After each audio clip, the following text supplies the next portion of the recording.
I've been best friends with Lee since we were in 8th grade. We never went to the same junior high or high school, but we were pretty much inseparable at our church youth group. We went to the same college and roomed together all 4 years. I never knew anybody who lasted that long with a roommate. We went to the same seminary, but Lee got married before we got there, and for whatever reason, they wouldn't let me live with them anymore. Since we finished seminary, we've only been in the same location for a couple years. Yet we've remained best friends for over 40 years. Many people I know have never had a best friend like that. I've had plenty of other close friends, but not like Lee. So I'm going to take you to meet him. He lives about 6 hours from me, so I won't bore you with the whole trip. But when we get there, I'm going to let you set in on our conversation about why it's important to have godly people in our lives.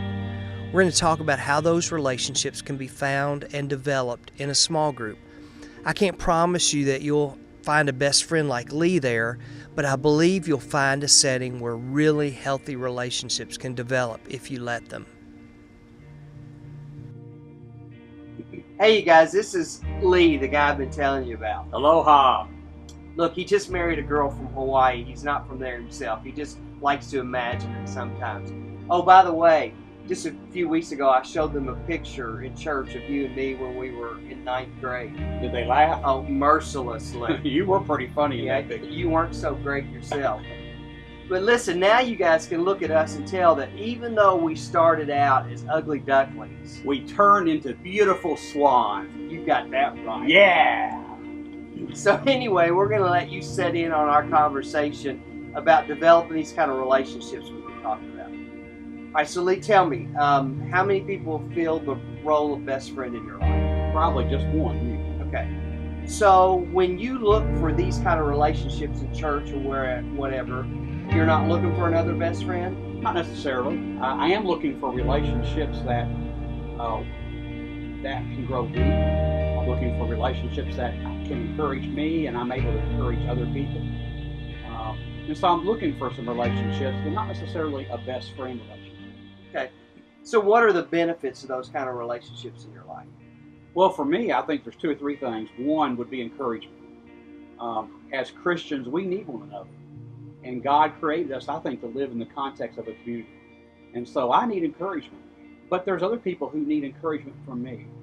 I think the second thing I'm looking for is accountability. But it's accountability in a good way.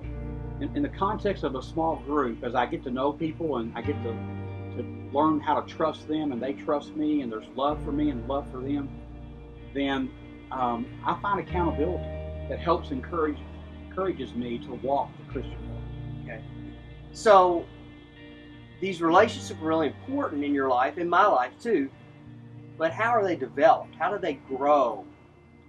I think that the first thing is it takes time. That's why we tell people in our church that if you really want to get connected at our church and you want to develop those relationships, it's not going to happen just in worship on Sunday mornings. And it's not going to just happen with someone who maybe attends a small group once in a while. But it's that faithful, consistent attending a small group over time where you do life with someone else and you get to know people more than just a casual basis.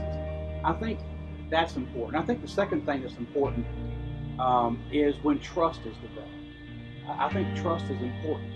And as you are in a small group on a consistent basis, you learn to trust the others in your group. And then they learn that they can trust you too. And I think the third thing is what I call shared experiences.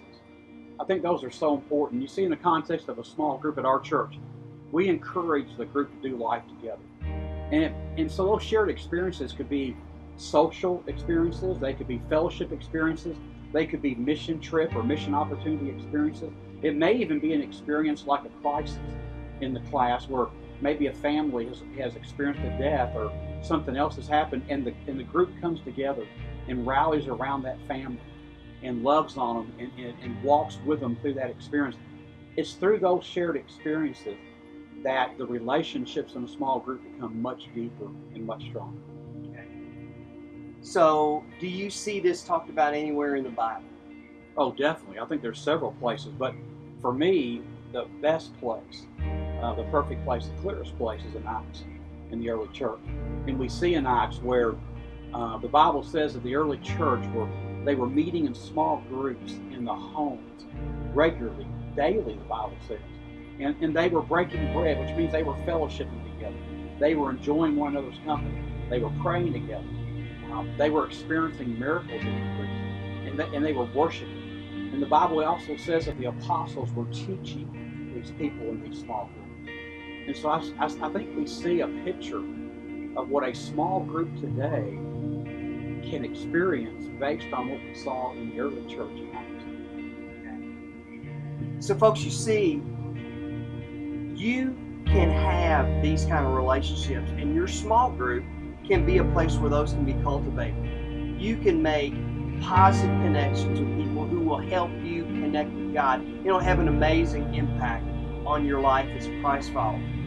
So today in your group, you're going to talk about the relationships in your life already that have helped you be a better Christ follower. And you're going to also talk about the things that you can do to continue to develop those relationships. So I hope you have a great conversation together. See you later.